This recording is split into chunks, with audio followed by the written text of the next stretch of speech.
Good morning. Good morning. Good morning. Happy Monday. Yes. So I'll have to play with that more. So I'll have to switch it because I saw us in the middle. So that's a new thing that they just added in. I thought that was kind of cool. So now I'm going to add that to our cover and make a video. And very cool. I don't know. I love new things. And I saw like, oh, what's that? I want to. It's a new toy. I'm still trying to get used to the old things and figure out how I can look normal on screen. I don't notice you tilting your head. I feel like it's tilted in a weird way, but it's okay. So it's weird because I absolutely hate anytime I've ever done any shows or like I do not watch them back, and I know I need to. And, we got some. Is that you echoing? That was me. Sorry. Okay. That was me. Okay. Clearly, I don't know what I'm doing. Yes. So it was kind of. So then, so last week they finally pushed out all of those recordings that we did at R4. I know. I saw that. That's awesome. Finally, but man, I don't know. Last week I was just an emotional wreck, just completely between watching, and I know we were just talking about this off screen, all the graduations from down in Brevard. Thankfully you had them last weekend because obviously it wouldn't have happened this weekend. Right. That is true. Oh my God. Could you imagine like then being canceled for a potential hurricane that wasn't even a hurricane? I mean, that would have been. That would have totally gone with 2020 though. So Right. But so that was emotional, and then listening to the podcast and all the energy and excitement and the car horns and just the commotion and knowing, what was going on at that time.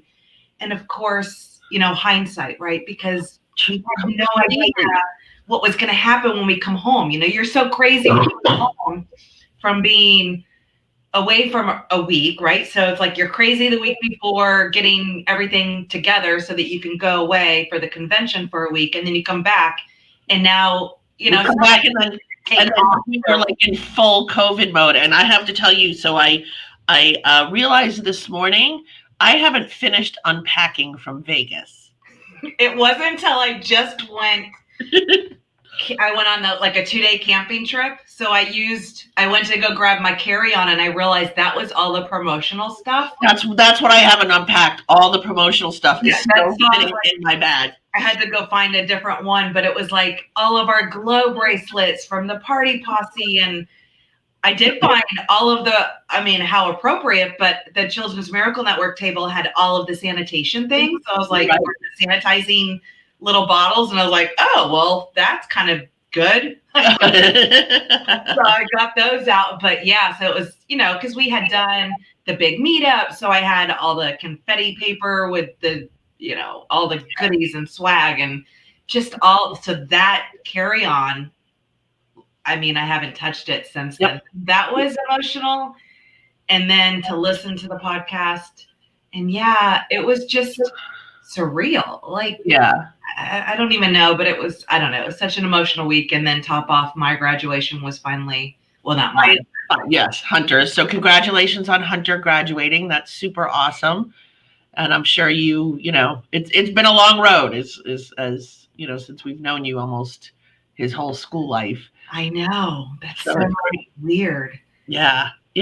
Everybody else too. So then it's just the next adventure. And I mean, I'm glad he decided to go to the community college versus straight to UT, because I don't know. I feel sorry for those that are going to, because it's just a completely different experience. I mean, one of the reasons that I fell in love with this area is because it reminded me so much of when I lived in Gainesville. Yeah. Just the whole community and the camaraderie and just the excitement around college and football and just the team. And that's what I fell in love with this area about. And just to know, gosh, if he were going to UT and those, the dorms aren't really there. So all of that experience it would just be so different. I feel I don't know. It's just different, I guess. And we're all going through these changes. And exactly. So as we're going through these changes, we want to make sure everybody's just on track with, the listings are so low here right now. I mean, so low. I haven't looked at the numbers, but when we talked last week, 2.1 months of inventory. And but we came off a great week. Like I do that Saturday morning post of tell me what was great about your week. And I know that Deb Tomzak had 4 closings on Friday. I had 4 closings on Friday. I know several other agents had multiple closings. Jeannie Hansen had 2 closings last week. I mean, Taylor had, I think, 4. Something like that. Yeah. So it's been really good, I think, for us, but I think we still need to think about doing income producing activities so that we can keep getting the listings and the buyers so that we can keep moving forward. And I was on the phone with somebody from the board this morning, and she told me basically right now the amount of inventory we have is a half a house for each agent that's a member of the MLS. And my reply to her was, well, I feel sorry for those people that aren't getting the half, because I closed 4, and our office, I'll do the numbers later, how many we all closed this week. I can't wait to see these numbers, and even just doing July numbers itself, because I know when we were looking at June, you were saying how many we had. I mean, it was like 20 had closed. Like we closed 20 by it was like the 7th of July. Yeah. We had already closed 20 houses. Lisi had told me. So I can't wait to see Lisi's actual numbers, and then I'll do the numbers of what we did this week. Maybe I'll do one for the whole month too, but I do it based on what's in the MLS, whereas Lisi does it based on what we did as a whole. So if there's anything that wasn't in the MLS, that's included. Right. So it'll definitely be interesting, but definitely, being so busy, it is hard, especially coming off of what we've come off of the last, quarter. 5 months. Somebody said on a Facebook post yesterday about we've been in COVID now for 5 months, and we really had March, April, May, June, July, 5 months. It's you don't realize it's been that long. I mean, this has been a long time, and I think, it's still going to continue. We're still going to be wearing masks. We're still going to be being cautious. And so it'll be interesting to see what the fourth quarter has to do. So let's start with 13 income producing activities, with prospecting being the first. So make sure, or if, pick the things that you do. Maybe add in 1 or 2 that are out of your comfort zone, but you might want to try it now. But I would also make sure, and we put some Mike Ferry scripts into Back Agent last week. So if you're looking for some scripts for some of these things, you might want to do that, because keep in mind, every agent in Brevard that is prospecting is going to be doing these same things. So you want to set yourself apart. Make sure you have your script down. Make sure you know what you're doing. So one of the first would be calling and viewing FSBOs. So you can either find, there's many different FSBO websites out there, Zillow being one of them, or just driving by and seeing the sign, but calling them, previewing them if you have an agent, a buyer that may be interested, talking to the FSBOs about trying to list their property. And then the next would be calling and mailing to expireds. Are we seeing expireds because they took it off the market because of COVID and now it's expired, and now maybe they're not sure that houses are selling? I think that's part of why maybe people are not putting their house on the market is, well, is it going to sell? And am I just going to have looky-loos? It's going to sell. I mean, if priced right, houses are going quickly. We're seeing a lot of houses overpriced, and then those sit, and so I think that's the key. Another one, and this one's a little tough, so I think everybody has to determine how they want to do this, is holding open houses. Because you're still, the majority of the people that are coming through an open house usually don't have an agent yet. So can you get them as buyers, or are they the neighbors who are seeing that you're doing the extra work to get the house sold, and maybe they're thinking about listing and they see you doing an open house and they think, oh, I want that kind of person, a person who's a hustler, to list my house. Just make sure when you're doing the open houses, you're still doing social distancing. If you need to provide masks or hand sanitizer, or team up with another agent so you both can kind of make sure, people aren't touching everything. And I think that the new way of open house as well is by doing a Facebook Live, or, if you're doing like the Matterport 3D or anything like that, you can easily just do a Zoom, or like what we're doing. You're in the little bottom, you have the 3D Matterport, go live, share your screen, and you give a tour using the Matterport that you already have from the convenience of your home. Exactly. And you're, pre-schedule it as an event and go live, but give a tour and you're scrolling, you're controlling how you're touring that home. But it does make it nice and easy. I mean, there's unique ways of doing it. If you don't, you can go live at the house. But to me, if you're doing the 3D tour, you can do it. You could use Loom and pre-record and then post it up there. There's so many different unique ways that you can market it and do it that way. So, and there's so many different Facebook groups. If it's in Suntree, share it with the Suntree Facebook group. If it's in, Indian Harbor Beach, share it with them. I know there's a Facebook group for Melbourne Beach. I mean, I know, so that's another way so that you can get it marketed and get it out there, is sharing it with all the different groups on Facebook. So you're pulling in all the buyers that are out there. And we used to say, I remember when we first really started talking about the internet and people searching on the internet, the first statistic I remember was 81% of all people start their search on the internet. And now I don't know what the statistic is, but I have to believe it may not be 100, because I think you still have some people who are not internet savvy, but I have to believe it's like 98, 99% of all people start their search on the internet. So yeah, do your open houses that way. I know that Next Door Photos with Dave Dahl, they had an add-on where they would do the video walkthrough for Zillow for you, and I think it was only $50, but don't miss, if it's not 50, it's 75. It's not that much money. So if the Matterport doesn't fit into your marketing plan, I think that add-on certainly. And I think in today's market, that's almost a must. I mean, yeah. I truly do, because I think, the people that are serious about buying, they're going to really appreciate that, because and I think your sellers are going to appreciate the fact that people can do that walkthrough virtually versus coming into the house, especially if it's not a vacant home. Right. Exactly. So, but there's still the value in being in the house live. But one of my closings this Friday, the buyer actually never saw the house other than the video walkthrough I did with her, the pictures on the internet, and all the pictures that I did for her. She was in Maryland, and she didn't want to come down because of the COVID. So we did it all virtually, and it's working, and it's funny for her. It was an emotional downsize. Her husband had passed away. She's in her 50s, so it was an unexpected pass away. And they were from here. I had sold their house previously. She and her son, 17 years old, didn't want to stay in Maryland alone. They wanted to come back home.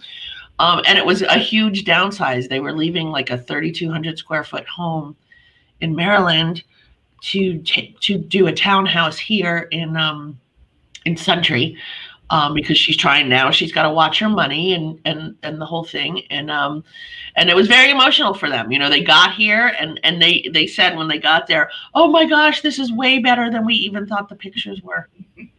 So it was good. They were, it was emotional. So, and I think if you offer that, it's going to help you stand apart when if you're competing against for a listing, and right now listings, are key. So I think they are offering something like that, that's going to make you stand apart, I think. Yeah, I agree because I'm still seeing agents that are posting pictures that they took from their phone, and you can just tell from the lighting or the angle of the photo or the thumbprint in the way of the camera, or that. Yeah. Yes, I know. I just think it's a worthy investment to use a professional photographer. I think everybody at Remax Elite is doing that, but if you're not, you need to. And remember, just if you have any questions, just post them, and we'll answer them as we're going along. So the next one is calling and mailing your network. And I think that would also include maybe contacting them via social media. So one of the words that we have been using this whole time is being mindful. So when you're contacting your network, just contact them to see how they're doing. If they're, how are they feeling about the COVID? Can you help somebody get groceries? And it could turn into something. you And know? even those that just had graduation, reach out to those if you know they have. I mean, I love the video aspect, just because I think it's just so personal, especially right now. But just it gives you an excuse to reach out. I mean, Yep. right now with graduation just happening, it's a very emotional time being a mama graduate. Just interesting times for sure, but whether high school graduate, I mean, it doesn't really matter. School's starting back up. So check in. It's an excuse to check in, and not salesy, just as a person to person.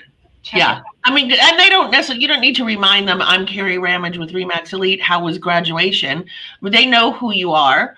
It's funny. I have, buyers and sellers of mine who'll text me and go, this is so-and-so in case you lost my number. And I always respond, I never lose anybody's number. Of course I know it's you, so but another thing, I was with someone who I previously sold them home and put them in a new construction, and now they're ready to do it again. And we went out to the models to look, and the lots, like to do a lot hold, they are going quick. I mean, and people are coming from other parts of the country. And I think anybody, certainly my sister lives in Connecticut, and she says that market had been flat for such a long time, but she's on the New York train line, but she's 2 hours from New York City. And then my best friend is in Westchester County, which is about an hour north of New York City. Both of those markets are on fire because the people in Manhattan who have been on lockdown and are still on lockdown, there are no restaurants open there yet. Still, only for delivery. So they're saying how like people are fleeing because they can't stand the lockdown anymore. And what if this happens again? We're also seeing some of those people who were thinking about coming here looking. And so they're gobbling up lots till they can get here to actually look at it and look at the house. So if you're taking them out to new construction, make sure you're doing that. I have a couple who's moving down from Virginia, and they're going to be working virtually. She works actually for Northrop Grumman, but in the human resources department, and she has been working virtually for years. So now she's like, oh, we might as well just live where we want to live. Let's go to sunny Florida. And that's what they're doing. So, I think we're going to see a lot more of that. So make sure you're keeping in contact with the people in your network who may live elsewhere, who are wanting to come here. And then the other would be calling and mailing to your farm area. Do you have a farm? Do you reach out to them often?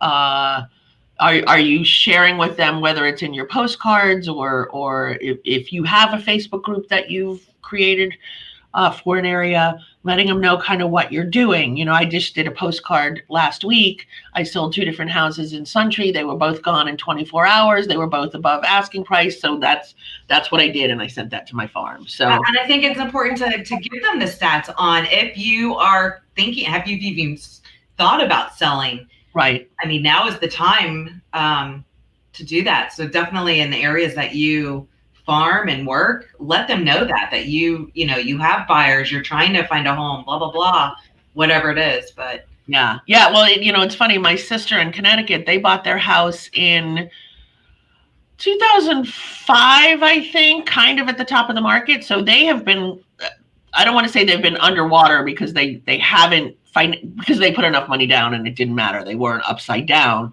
but they were going to sell the house for less up until kind of the last 2 months. And now it's getting back up there, and she is retired and they've been thinking about moving back down to Florida. And I'm like, if you're thinking about it, you want to take advantage of right now when your house is at the top of the market, because it may not stay there. 6 months from now, we don't know what's going to happen. We don't, all indicators are that we're still going to have a healthy market, but you never know. There's a lot going on. We'll still be in COVID. There's an election. I don't want to get political, but whenever there's an election, there's always a pause in the market a little bit. So, and then the next thing that we want to talk about while you're, is work on your presentation. Work on your presentation. Work on your listing conversation. Work on your listing presentation as well. But I think the conversation part of the listing, to me, is really the important part. Yeah. We talked about this the last time, I think. I have a listing presentation. I actually don't even open it while I'm with the sellers. I have my listing presentation down. It was one of the very first things that I learned in real estate. I did it was a week-long boot camp when I was in Connecticut, and to learn, what to say and how to say it, and put your spin on it so it sounds natural. And then if you need working on or honing in on how you're showing to the buyers, what are you doing and saying to stimulate them to make the right choice, right? So when I used to sit in the Bat Cave with Jeannie and John and Karen, Jeannie used to always say, I hate when the buyers pick the house I don't want them to pick, because but it's their choice. My line to my buyers is, I know I don't get a vote, but if I had a vote, this is the house that I think is the right one, and these are the reasons why. And usually it's the one that they want anyway. But to work on that, and then while your buyer is in the process, and make sure you're working on what to say to them, get your checklists together. So, first contract, next inspection, then insurance quotes, whatever it is, make sure you've got that tightened up. I know we're all so busy though. We thought we were going to have so much time off to just prep. And that's probably part of the reason why I haven't finished unpacking from Vegas, because I've been so busy, I think having a checklist for buyers and sellers so that they know what to expect is so crucial, because I know, like, when I sold, I got that, and it went over the dates and everything from inspection dates. I mean, just everything. And it was really just a full checklist of what to expect. And I think sometimes we think so much with the realtor brain, because we do this all the time, that right. we forget to explain. And I think that's super helpful for buyers or sellers to know what to expect. And if you have that checklist and you can have the dates filled in, Yep. that they understand what to expect next, or Yep. what the home inspector is going to be looking for. I think it's those little things, and it really creates that full experience. Right. I mean, totally. It's funny, in all these Facebook groups, real estate Facebook groups, they talk about what are the money-making activities. And there's a whole school of thought that you shouldn't attend closings. I am not a believer in that. The reason why is because it's not a money-making activity, right? It's not creating a new buyer or seller. I don't necessarily agree with that school of thought. I think you go to the closing because that is what is making a memorable experience for your buyer or seller. And that is what's cementing the deal, kind of, for them to remember you, to refer. That's an emotional moment, buyer or seller. It's that moment is a huge moment when they get those keys or the check, whatever it is. Regardless, I think that's a big moment in the entire transaction. Yeah, I agree. So within the transaction, the other thing that you're working on is holding the deal together. Does your experience and what you know help you hold that deal together better than maybe someone else? So make sure you're. Yes, exactly what Barbara says. You go to your closings because you're creating those long-term relationships. I find that school of thought interesting, and I see it a lot in the Facebook groups that people don't go to closings. I always think that a qualifier for these Facebook groups are, you're supposed to, Heather laughs, you're supposed to say where you're from. Some are better than others. I know. Where you're from and how many houses you sell each year. And, there's plenty of people who sell 10 houses a year who are really good at what they do. But you also get people who are chiming in who sell 10 houses a year and they're not good at what they do. And you're thinking, what's the qualifier here? What's, I always look up the people to see, what kind of business they do, because I want to see how much I value their opinion, So another thing is brush up on your skills for negotiating offers, and what's interesting is I watch, $1 million listing. And at the end of the day, it's really, what is your buyer or seller going to be happy with?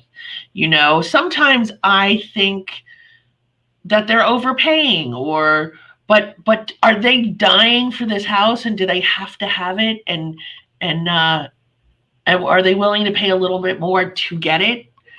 to not have stress or whatever, then that might be it. Taking listings, let's get that part of it streamlined and make sure you're, like we said earlier, you're reaching out to people, you're letting them know the market's hot. And then you're writing offer skills. Oh my goodness.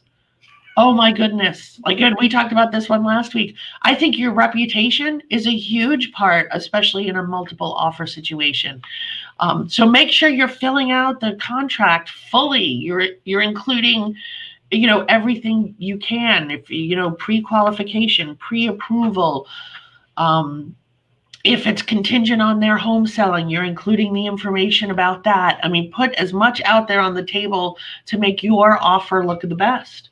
And then the last thing is the closing, right? So the closing, and so the school of thought that that's not income producing is interesting to me, because I truly believe it is. I mean, it might be an hour out of your day that you could be doing something else, but it's an hour out of your day that your buyers or your sellers are always going to remember. I think it's just one of those things. You can't put a price tag on a relationship. Right.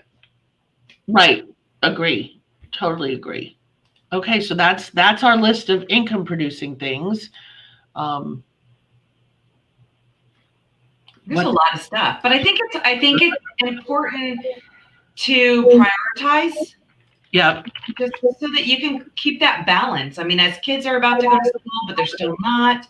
Yep. I think it's still important to, keep that focus, because we are so crazy, just so that we can have that balance. I know. Well, and that wheel that we have in our business planning. My brain just. Right. Well, so that brings us to the weekly activity, which is we're heading into the fourth quarter. Sorry, I was like, fourth quarter of 2020. When I was a kid, I thought the world was going to be over by now. Just so you know, I used to stay up at night when I was like 7 and 8 worrying about the end of the world. Yeah. Because that was around the time of like the book 1984 and I'm Catholic and we talk, yes, I was convinced the world was ending and it was going to be before now. So anyway, so we're actually going to get ready to do our business planning in the fourth quarter for 2021, but now is a good time. I know, crazy, right? Now is a good time to reimagine your vision board. Has anything changed? Are there things you haven't achieved that you still want to achieve? Because we do still have, 4 months, so that's awesome. Well, 5 months really, but we're getting into that quarter. So, start thinking about what you can do to bring you to your goals for 2020, and then we're going to start talking about 2021. Unbelievable. I can't wait. I kind of want to be, who is that, Snow White? Just like put me to sleep, wake me up in 2021. Right? Like, oh my gosh. So crazy. I know. And then my words of wisdom for the week, I thought this quote was pretty good. And it's the only thing worse than not having a sight is having sight and no vision. And I think the vision boards for me, since we started doing them, have been huge. I mean, I know I was one of the first ones that thought this is kind of weird and elementary, but really looking at those vision boards and visualizing. I mean, I've always done the business planning, but having that vision board and having that, the business plan coincide with that, and looking at that vision board, to me, it's, you may know what you want to do and have in writing what you want to do, but I'm a visual apparently, right, because that made a huge deal. So just, you may have sight, but make sure you have that vision and that whole plan on how to get that aspect. So that's why I like that for my wisdom quote, whatever, words of wisdom for the week. Squirrel brain. Oh my God! Sure it's not 8 o'clock on a Monday after I got that whole hurricane thing, and I get to be like the people, all of your family from out of state, trying to follow it. And I guess luckily I know, because I'm a Floridian, I know that people, all the news people, they find the tunnels, right, like right by the banks where the wind, so that it could just be the most. But then so you see all that, and it's like, because we always made fun of newscasters during hurricanes, because then I see everybody else is out on the water or over at the beach, and I'm like, I see pictures of your yard, and there's like a video, and the trees are not even moving. So I have a bucket. Watching on the news. I have a bucket that I left out on my patio. I got to put it away. I woke up this morning. There's not a drop of water in it. Not a drop of water from last night. I mean, honestly. And it didn't move. Whereas no, it's sitting in the same spot it was. We get these. I mean, it's insane. I feel like it's a hurricane when we get the storms, and because I'm in this little foothills like valley. When the storms come from, we have mountains on both sides. So east and west we have mountains. But when that storm comes north to south or whatever, and we're in that valley, the wind is insane. Like more, I mean, the gusts, I mean, they're like 70-mile-per-hour gusts. So like my chairs that are around my fire pit are just like all over the yard. My bird feeders are all over. So we have to like put them to the fence post. So it's so weird because I think of it as like mini hurricanes whenever we have. Whenever you have, that's fun. So we were lucky that nothing happened here. I think on the northern part of the East Coast, they're going to feel a little more than we did, but yeah, well, we made it good. Yeah, I wasn't sure. I was like, "Are we still going to do this?" I mean, but you just never know. But exactly. I started looking at pictures and videos that people are posting, and I'm like, "Okay, I think we're good." Yeah, we're good. It's like nothing happened. So anyway, I think that's it for today. That's it for today. And so I wore the shirt, wake up, kick ass, repeat. I was like, oh yeah, that's how I end. So that's good. And then we'll have to think of what to do for next week. Right. Anybody have any suggestions? Just text us, put it in the Facebook group. Any kind of subject you're thinking you want to talk about. And I can't wait to get those stats. So I know. I'm going to do that right now. Go do that. Send those over. It's also a month of miracles just started. So stay tuned tomorrow. In tomorrow's newsletter, I have a bunch of graphics and goodies and all that fun stuff. Yeah, make sure you're using your miracle. I want to see pictures. So Miracle Home Riders on your listings. Let your people know that you give a portion of your proceeds. That's a great way to send out to charity. Fear is announcing Month of Miracles and how you're a miracle agent. We do have a blog on our office website as well as on our Max Elite U website about it, so you can give stats. I have links to all of the articles we've been in, whether it be like the Above magazine, Remax, all that kind of fun stuff. So use that as a way to reach out. If you're not sure what to do, add it to your newsletter. Whatever it is, if you have any questions, you know how to find me. Exactly. All right. Have a great week, everybody. All right. Bye, guys.